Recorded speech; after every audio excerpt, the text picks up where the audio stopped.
Le dog, lui, veille, résiste, imperturbable face à la neige.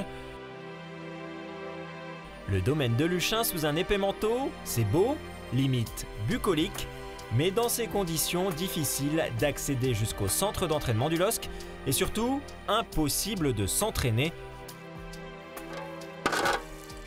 Le lendemain, ce n'était pas mieux, alors direction le grand stade. Malgré quelques glissades à l'arrivée et quelques retards, ils sont tous là, sauf les blessés. Il faut dire que le nouveau stade de Lille bénéficie d'un outil anti-neige unique en France, un toit qui se ferme. On bénéficie d'un super outil pour pouvoir travailler, donc autant l'utiliser. Le toit est fermé, la pelouse est bonne, donc je pense que la grosse séance elle est aujourd'hui, donc de rater hier, ça va pas faire grand chose. Les joueurs ont pris cet épisode neigeux avec le sourire, à l'image de Tullio De Melo sur Twitter. Les autres se sont débrouillés. Je suis pas sorti, j'ai même pas essayé parce que j'ai regardé par la fenêtre, c'était trop.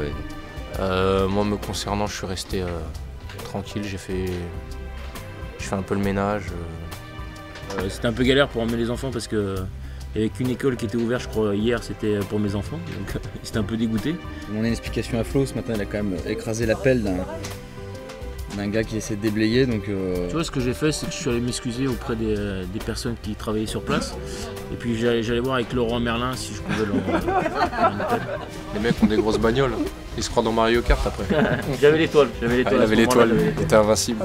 Invincible en blague ces trois-là, invincible à Mario Kart et invincible surtout sur le terrain depuis 5 matchs.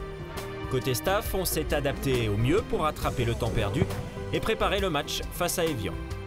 On va faire un petit peu plus de travail athlétique aujourd'hui, on va compenser un petit peu ce qu'on n'a pas fait hier.